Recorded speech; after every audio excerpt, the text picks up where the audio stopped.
요한계시록 안에는 세 가지의 심판이 나옵니다. 여러분 알고 계신 것처럼 인과 나팔과 대접 심판입니다.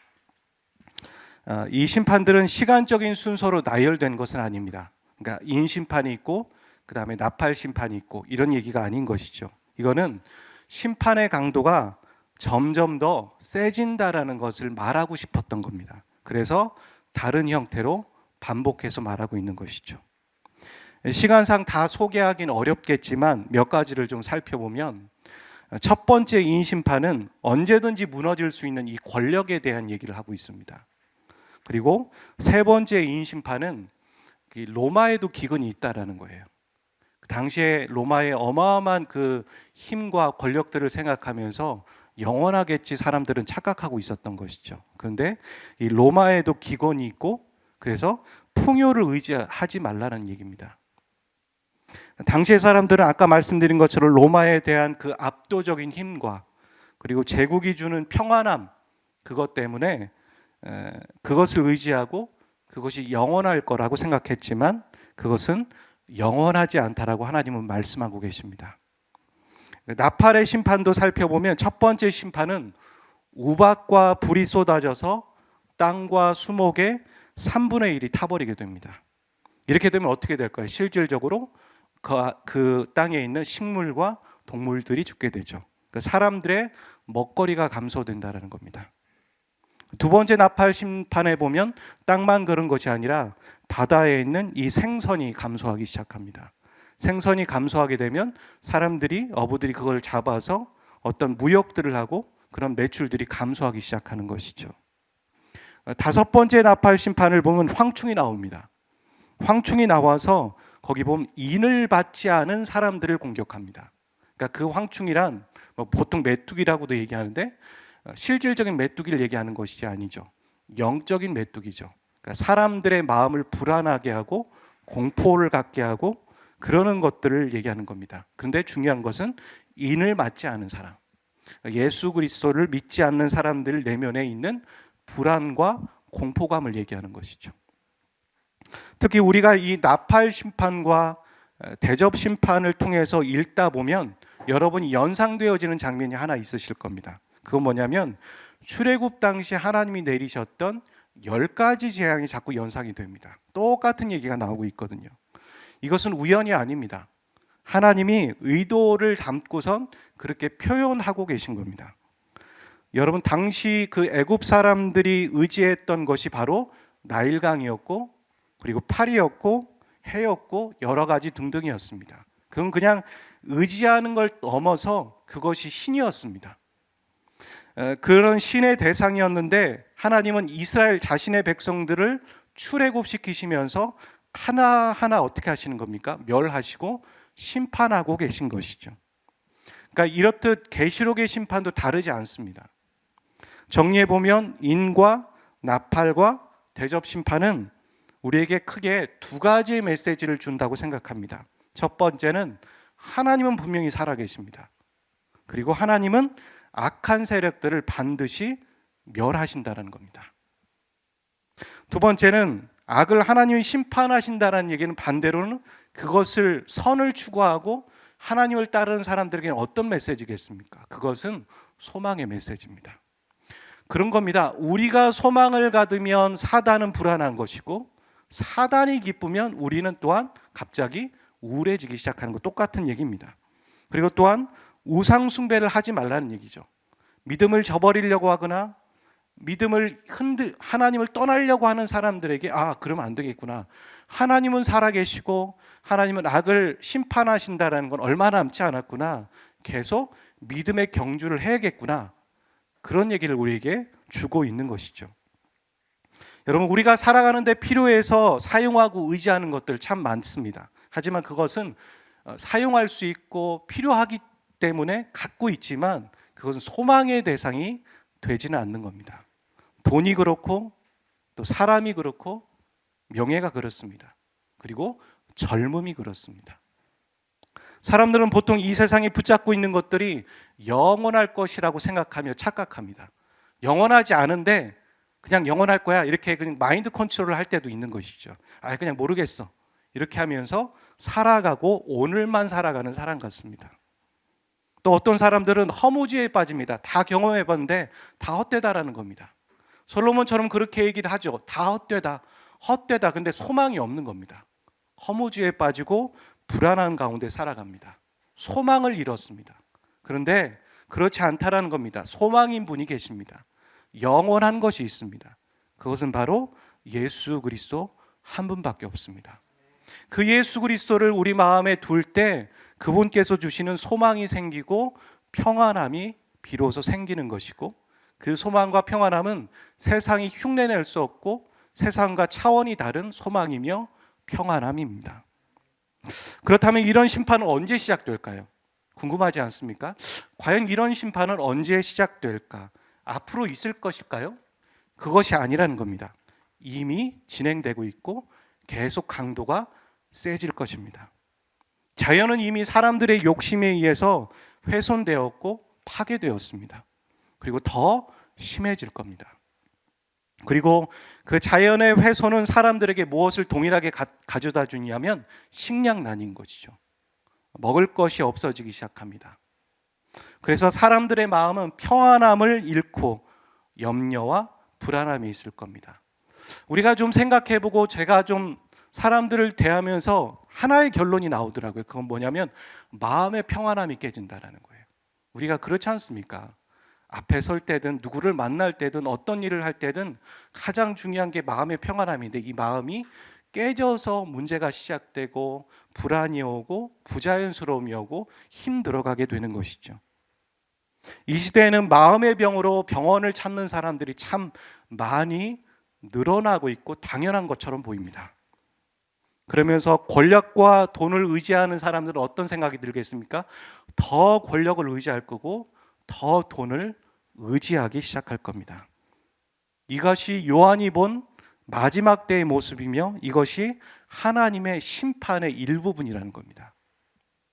여러분, 이 계시록의 말씀처럼 딱딱 맞아 떨어지는 상황들을 보고선 사람들이 말하길 맞네, 하나님이 살아계시네, 회개하고 돌이키려고 할까요? 그러지 않다라는 겁니다. 사람들은 그렇게 반응하지 않습니다. 어려움이 온다고 쉽게 회개하고 돌이키고 예수님을 믿는다면 우리 인생에 어려움이 얼마나 많습니까? 다 예수님 믿겠죠. 그렇지 않다라는 겁니다. 여전히 자신의 힘을 더 의지하고 불안하니까 여전히 권력을 의지하고 여전히 그 권력이 주는 보호 안에서 살아가려고 한다는 거죠. 그게 인간의 모습입니다. 그것을 우리는 우리 주변에서도 많이 경험하셨을 것이고 또 성경의 예를 통해서도 보게 됩니다. 그 성경의 예를 하나 제가 가져왔는데요. 그건 바로 바로입니다.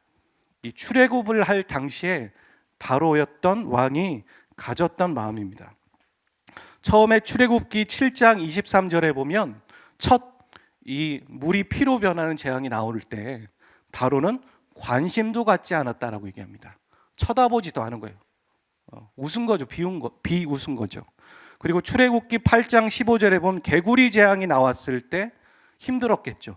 개구리가 온 곳에 다 퍼지니까요. 그런데 재앙이 그치지 않았겠습니까? 재앙이 그치니까 이제 숨통이 트이니까 다시 마음이 강팍해진 겁니다.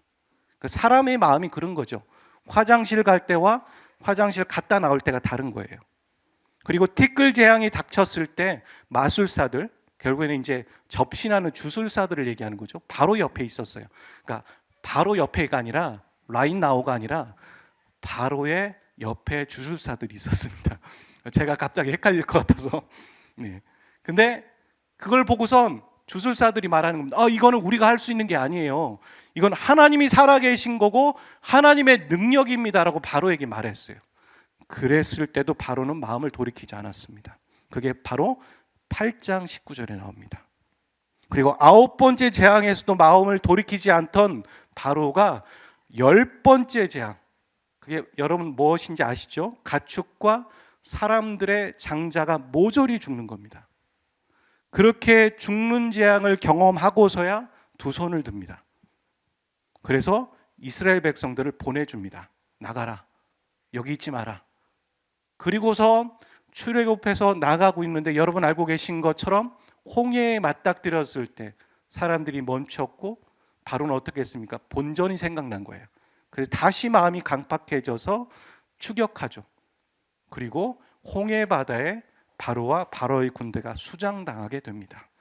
결국엔 그의 끝은 죽음이었습니다. 이게 바로 저와 여러분의 마음이고 예수 그리스도를 믿지 않는 사람들의 마음이라는 겁니다. 고집스럽고 하던 대로 하고 싶은 마음, 완악하고 그래 내가 죽을지언정 내가 주님께는 돌아가지 않겠다. 그런 가룟 유다와 같은 마음, 그것이 오늘 우리의 마음이고 사람의 본성이라는 것이죠. 여러분, 근데 중요한 것은 그렇게 돌이키려 하지 않고 회개하지 않는 사람들 중에 저와 여러분의 가족이 있습니다. 저와 여러분의 친척들이 있고 친구들이 있습니다. 그리고 우리가 매일 혹은 정기적으로 만나는 사람들이 있습니다. 여러분, 매일 정기적으로 만나는 사람들 중에 참 착한 사람이 있어요. 심성이 착한 사람. 힘들게 어렵게 홀어머니와 사시는데 참 심성이 착해서 마음적으로 응원하는 사람. 근데 바로처럼 예수님께는 돌아가지 않는 사람. 우리의 가족, 우리의 친구, 친척들이 있는 겁니다. 여러분, 그거 아십니까? 2000년 전에 오신 예수님은 구원의 예수님이셨습니다. 근데 다시 오실 예수님, 재림 예수님은 구원의 예수님 아닙니다.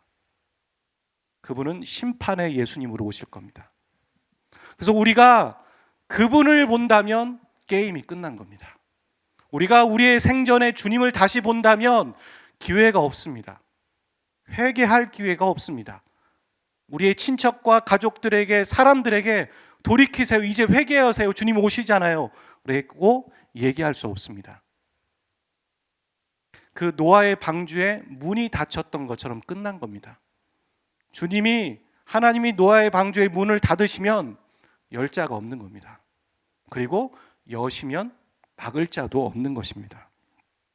회개하지 않고 돌이키지 않는 자에게는 멸망이고 사망이며 지옥뿐입니다. 여러분, 그렇다면 우리의 가족과 이웃을 우리는 어떻게 예수님께로 인도할 수 있을까요? 하나님은 이들을 향한 구원 계획을 갖고 계시긴 할까요? 이 계시록을 보면 마치 심판하시려고 작정만 하시고 그들에게 관심이 없으신 것 같습니다. 이 질문에 대한 답변이 제가 여러분에게 제시해드렸던 오늘 성경의 본문입니다. 계시록 10장부터 11장 13절에 나와 있습니다. 오늘 본문은 계시록에 있는 두 가지 삽입 구절 중에 하나입니다. 여러분, 여기 화면에 보시는 것처럼 6번째 나팔 심판을 하시다가 멈추십니다. 하시고, 그리고 7째 나팔 심판을 하지 않아요. 그리고 멈춰서 요한에게 장면을 하나 보여주십니다. 첫 번째 삽입 구절도 그랬죠. 6번째 인의 심판을 하신 다음에 7번째 인의 심판을 하지 않으시고 14만 4천의 인을 찍으시는 거잖아요. 제가 아까 말씀드린 것처럼 이 심판은 시간적인 순서를 얘기하고 있는 것이 아니죠. 6번째 심판이 끝난 다음에 하나님은 하나님의 백성들을 보호하시고 또한 주님을 믿지 않는 마음이 강팍하고 회개하지 않는 사람들에 대한 특별한 계획을 갖고 계시다라는 얘기입니다. 여러분, 마음이 강팍하며 회개하지 않는 사람들을 향한 하나님의 구원 계획은 바로 교회의 복음 전파였습니다. 그런데 이 복음 전파로 끝나지 않습니다. 오늘 본문에 보면 복음 전파를 통해 하나님이 이루시기 원하는 궁극적인 그림이 있어요. 그게 바로 오늘 본문의 7절에 잠깐 소개하고 있습니다. 7절을 먼저 읽어보도록 하겠습니다. 시작. 여러분, 복음 전파와 함께가 써 있죠. 복음 전파가 최종적인 목적이 아니에요. 복음과 같이 하나님의 그 비밀이 뭔가 있다라는 겁니다. 그게 바로 우리가 알고 있는 두루마리죠. 두루마리 안에 적혀 있던 내용이었어요. 그리고 제가 지난 시간에 잠깐 소개해드렸는데 그 내용이 11장 15절에 나오고 있습니다. 같이 11장 15절 읽어보겠습니다. 시작.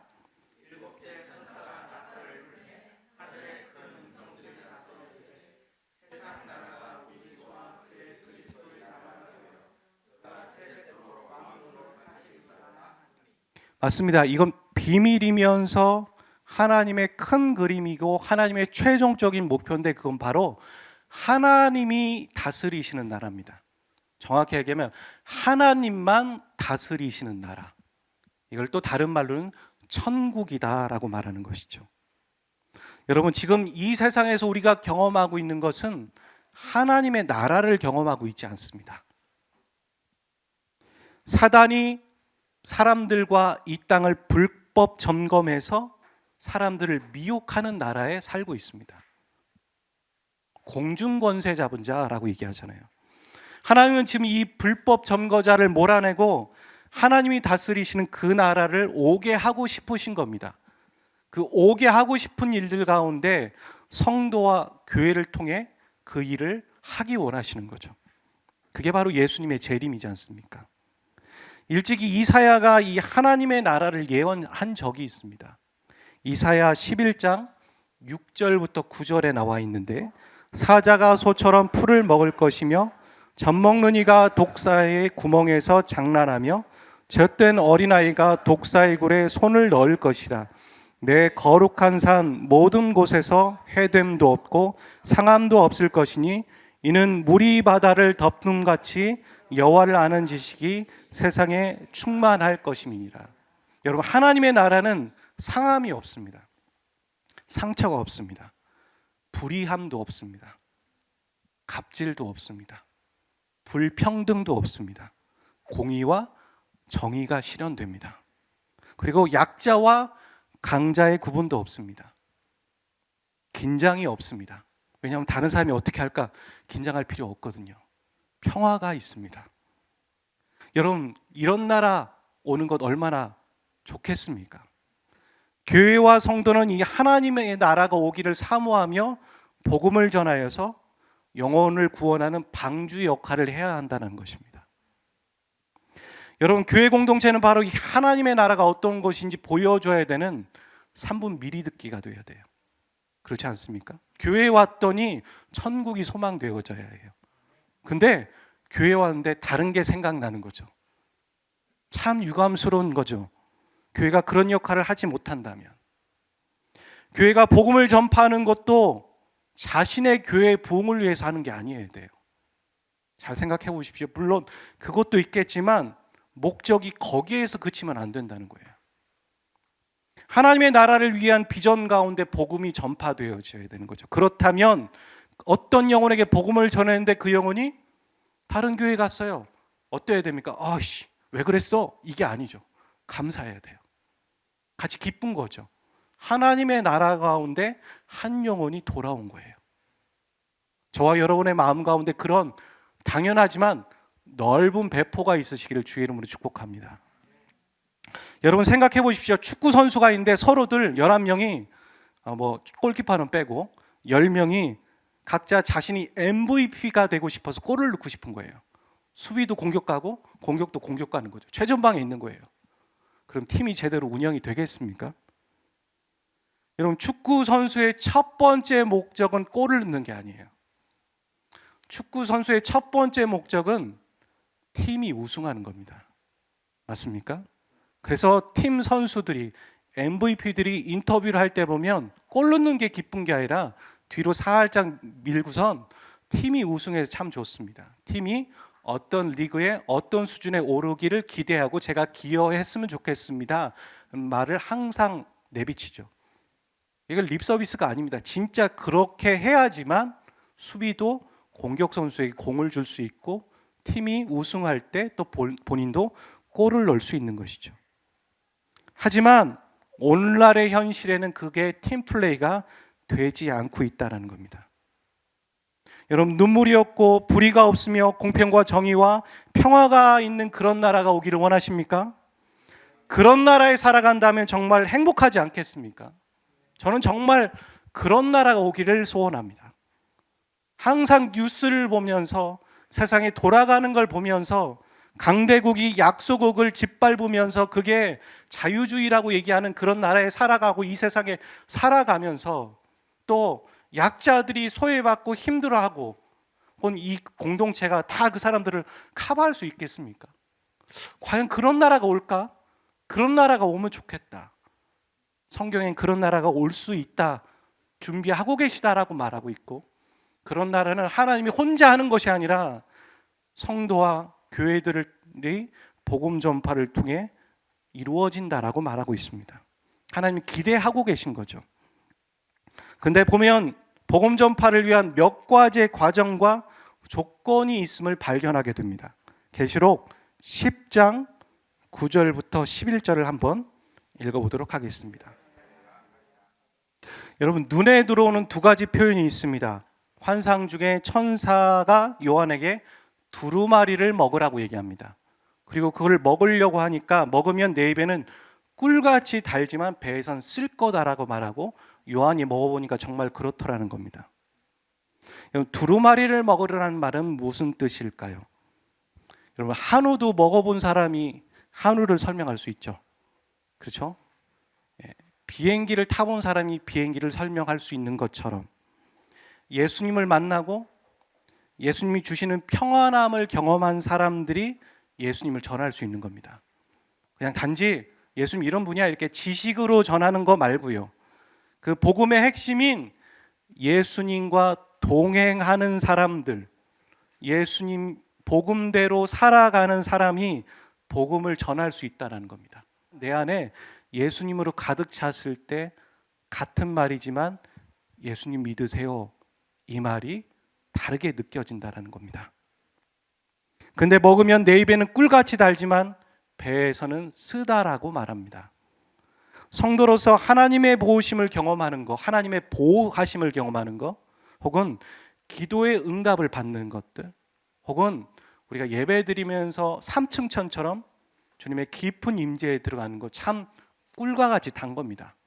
지난 시간에 말씀드린 것처럼 그래서 베드로가 여기가 좋사오니 초막 셋을 짓겠습니다라고 변화산에서 그런 얘기를 한 거죠. 너무 좋으니까. 저도 주님의 그 지성소에를 들어가 보니까 안 움직이고 싶더라고요. 여기가 좋사오니. 그리고 어떤 때는 기적이나 특별한 은혜를 경험할 때 송이꿀처럼 답니다. 하지만 하나님의 나라가 오기 위해 복음을 전하며 증인으로 사는 건 쓴 겁니다. 고난과 시련이 따르는 거고 배척을 당할 수 있습니다. 창피를 당할 수 있습니다. 모멸감을 느낄 수도 있습니다. 스스로 먼저 그렇기 때문에 안 다가서는 것도 있는 것이죠. 거절감 당할까 봐. 우리가 그런 게 크거든요. 거절감 당할까 봐 안 부딪히는 겁니다. 근데 어떤 때는 보면 그 사람은 기다리고 있더라고요. 준비하고 있더라고요. 그래서 신앙생활은 분명히 양면이 있습니다. 달콤하기도 하지만 쓰기도 한 겁니다. 쓴맛이 과정이라면 단맛은 결과입니다. 여러분, 이 요한처럼 삼층천을 경험한 사람이 있죠. 성경에 사도 바울이에요. 그가 얘기합니다. 현재의 고난은 장차올 영광에 좋게 비교할 수 없습니다. 경험한 사람만 그렇게 고백할 수 있는 거예요. 경험하지 않은 사람은, 예수님의 임재와 예수님의 그 중심에 있는 마음들을 경험하지 않은 사람은 솔직히 이게 무슨 말인지 교회 다녀도 이해할 수 없을 거예요. 그래서 우리는 매일 예배에 성공해야 돼요. 예배 가운데 주님을 만나야 돼요. 그래야지만 우리가 정말 그리스도인답게 이 땅의 마지막 때 주님의 거룩한 신부로 살아갈 수 있는 겁니다. 이렇게 고난을 두려워하지 않고 증인된 삶을 살아가며 복음을 전하는 사람에 대해서 10장부터 계속해서 11장까지 이어지고 있습니다. 그 11장에서는 두 증인이라고 말하고 있는 것이죠. 여러분, 이 11장에도 똑같아요. 두 증인이 처음에 승리하는 것 같습니다. 말씀을 전해요. 그리고 사람들이 돌아옵니다. 기적이 나고 있는 것이죠. 하나님의 은혜가 보여지고 있습니다. 승전고를 울리는 게 11장 6절에 나옵니다. 하지만 증인된 삶을 살아가는 것에 대한 핍박과 고난이 바로 7절에 나옵니다. 그리고 이렇게 엎치락 뒤치락 하다가 두 증인이 죽습니다. 우리가 복음을 전하다가 순교하시는 분들이 계세요. 복음을 전하다가 정말 죽을 위험에 처하는 사람도 있죠. 죽습니다. 두 증인이 죽은 걸 보고 사람들이 어떻게 하는 것 같으십니까? 10절에 그러죠. 즐거워합니다. 기뻐합니다. 솔직히 교회 다니는 사람들 가운데 왜 거기까지 가서 죽었어? 왜 그랬어? 왜 그래야만 했지? 물음표를 느낄 때도 있습니다. 우리가 이유를 알 수 없고 왜 그래야 되지? 갸우뚱하는 죽음도 있을 때도 있습니다. 그래서 두 증인의 죽음은 아무도 알아주지 않고 죽음이고 의미 없는 죽음 같습니다. 그런데 이야기는 여기서 끝나지 않습니다. 두 증인이 죽었는데 하나님이 그들을 살리십니다. 그리고 하늘로 올리셔서 영광을 받게 하십니다. 땅에는 큰 지진이 나고 성 10분의 1이 무너집니다. 기적이 나타나는 것이죠. 여러분, 그전에도 기적은 계속 나타났습니다. 하나님 심판이 계속 주어지고 있는 것이죠. 근데 뭔가 다른 반응이 남은 자들 가운데 일어나고 있습니다. 13절을 마지막 절이라고 했는데 하나 더 읽어야 되겠네요. 13절을 읽어보도록 하겠습니다. 시작.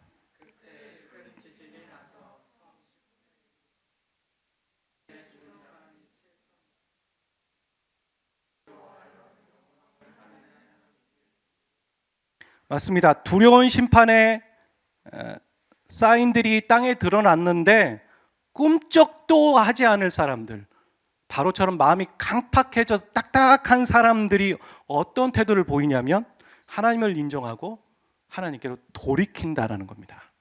할렐루야. 이런 다른 결과가 나타난 건 바로 두 증인처럼 순교자적인 삶을 살아가며 복음을 전하고 복음대로 살아가는 사람들을 통해 하나님이 역사하셨다는 거죠. 두 증인, 오늘 예수님을 믿는 그리스도인이지만 그냥 교회 다니는 사람은 아닙니다.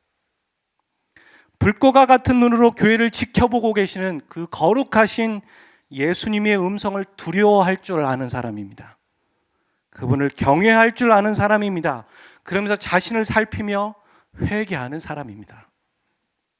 이 세상이 영적인 소돔과 고모라라고 생각하고 이 가나안 땅 가운데 우리는 살고 있다라고 생각하면서 주님의 거룩한 순결한 신부로 살아가겠노라고 결정하는 사람들입니다. 우리는 이 세상의 부조리와 눈물을 흘리는 사람들을 보며 같이 아파해야 합니다. 기도해야 하죠. 하지만 그 순간의 해결이 아니라 아주 근본적인 해결을 우리 그들에게 제시해 줘야 됩니다. 그건 바로 영원한 하나님의 나라입니다. 눈물이 없는 나라, 슬픔이 없는 나라, 그런 나라가 오기를 위해 그들에게 복음을 전하는 겁니다. 그런 나라가 있다라는 것이죠. 그것은 바로 예수님을 소망 삼고 예수님을 동행하며 살아가는 사람들에게 주어지는 특권이고 역할입니다. 그 삶으로 우리는 그리스도인을 증명하고 그 삶으로 우리는 복음을 전하며 살아가야 합니다. 이 시대는 정말 그리스도인들에게 요구하는 것이 네가 얼마나 성경을 많이 알고 있느냐가 아니라 알고 있는 만큼 살아가고 있냐라는 거죠. 오늘 그리스도인들에게, 교회들에게, 목회자들에게 요구하고 있는 건 도덕적인 삶입니다. 우리가 여기서 예배 드리고 있는 거 그들은 몰라요. 그 관심 없어요. 하지만 관심 있는 건 우리의 말과 태도와 제가 그리스도인을 어떻게 살아가고 있는지 눈여겨보고 있는 거예요. 제가 직장 생활할 때 그랬어요. 첫 직장 들어갔는데 우리는 소주 글라스에 먹어야 됩니다. 한 잔씩 다 주시더라고요. 그래서 안 먹겠다고 얘기했습니다. 분위기가 쎄했죠. 나중에는 유성환 씨는 알아서 사이다 드세요 이렇게 얘기하는 분위기가 됐습니다. 그런데 한 믿는 자가 또 들어왔어요. 제 후임으로. 근데 원샷 하시더라고요. 사람들이 와 저분은 술도 드시나 너무 좋다고 분위기 좋았어요. 나중에 그분들이 서로 하는 얘기가 들어왔어요. 얼핏 지나가다가 아니 무슨 믿는 사람이 술을 먹어? 그거예요. 안 믿는 사람들이 그런 얘기를 하고 있는 거예요. 믿는 사람들에게. 처음에는 분위기 때문에 좋았어 박수를 치지만 뒤에 가서는 안 믿는 사람이 믿는 사람들에게 요구하는 기준이 분명히 있어요. 그건 누구의 눈치를 보는 것이 아니라 우리의 양심이잖아요. 우리가 하나님 앞에서 지켜가야 되는 거. 세상은 우리에게 요구하는 게 기대치가 높습니다. 사람들이 왜 교회에게 원망을 하며 혹은 불평하며 왜 우리에게 뭐라고 얘기하는 줄 아십니까? 바로 이 세상에 소망이 없는데 교회가 그렇게 소망되어 살아가줘야 되지 않냐고 그렇게 말하고 있는 거예요. 그 이야기를 우리는 들을 수 있어야 돼요. 여러분, 예수님과 동행하는 그리스도인, 한 영혼을 위해 목숨 걸 수 있는 그리스도인, 그런 그리스도인이 저와 여러분 되시기를 바랍니다. 하나님의 은혜와 평강이 여러분에게 함께 하시기를 축복합니다. 우리 함께 기도하겠습니다. 찬양 전에 기도를 먼저 하겠습니다. 여러분, 이 말씀을 들으며 혹은 요한계시록 말씀을 들으며 여러분 마음 안에 찔림이 있으십니까? 목사님 혹은 하나님, 제가 그렇게 살지 못합니다. 한참 깜냥이 부족해요. 저는 안 되겠죠? 거기서부터 시작입니다. 여러분, 거기서부터 시작입니다. 그런 부족함을 느끼고 나는 회개하지도 못하고 있었네요.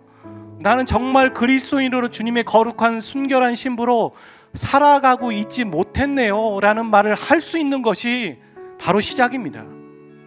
하나님은 그런 사람들을 찾기 원하시는 거예요. 주님 앞에 완벽하다면 얼마나 완벽한 사람이 있겠습니까? 그렇지 않습니다. 부족한 자, 자신이 부족하다는 걸 알 수 있는 자, 겸손한 자를 주님은 오늘도 찾고 계시고 그를 들어서 주님은 사용하기 원하십니다. 여러분, 회개합시다. 우리가 그렇게 살지 못하고 있음을 주님 앞에 고백하며 하나님의 은혜와 도우심을 구합시다. 여러분, 우리의 사랑하는 가족들이 있어요. 우리 사랑하는 가족들 영원하게 같이 가지 못해요.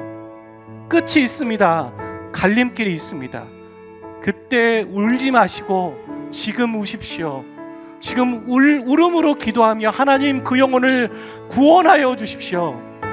하나님, 나의 사랑하는 아들과 아버지와 어머니와 나의 친척과 친구들 주님 구원하여 주십시오. 그들을 돌이켜 주십시오. 그리고 내가 그 거룩한 통로가 되게 도와주십시오. 우리 함께 기도하며 나가도록 하겠습니다.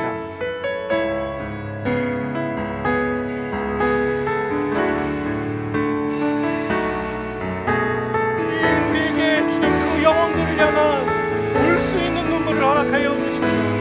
주님, 주님께서 십자가에서 구원받을 한 강도를 구원하셨던 것처럼 우리에게 그 한 영혼에 대한 그 갈급함과 구영의 구도자의 열정을 우리에게 허락하여 주십시오. 그 마음을, 그 심장을 우리에게 이식시켜 주십시오. 그 영혼에 대한 불쌍함과 긍휼함을 우리 가운데 허락하여 주시며 우리가 그 하나님의 나라에 대한 소망함을 갖고 기대를 갖게 하여 주십시오. 이 땅이 소돔과 고모라의 땅이며 이 땅이 애굽 땅임을 바라볼 수 있는 눈을 열어주십시오.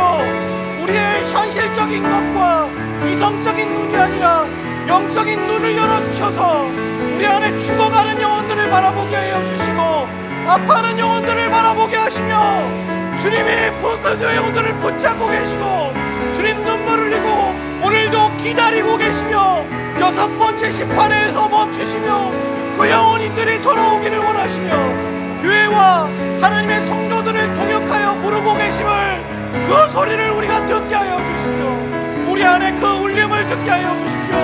주님, 그 목소리를 듣게 하여 주십시오. 우리가 그거에 반응하며 움직이며 결단하며 나가는 거룩한 순결한 신부가 주님 오늘 우리 그날에 우리 보리라. 그날에 우리 보리라. 새벽 이슬 같은 저들 일어나 뜨거운 가슴 사랑의 손으로 이 땅 치유하며 행진할 때 오랜 황폐하였던 이 땅 어디서나 순결한 꽃들 피어나고 푸른 의의 나무가 가득한 세상 우리 함께 오랜 황폐하였던 이 땅 오랜 황폐하였던 이 땅 어디서나 순결한 꽃들 피어나고 푸른 의의 나무가 가득한 세상 우리 함께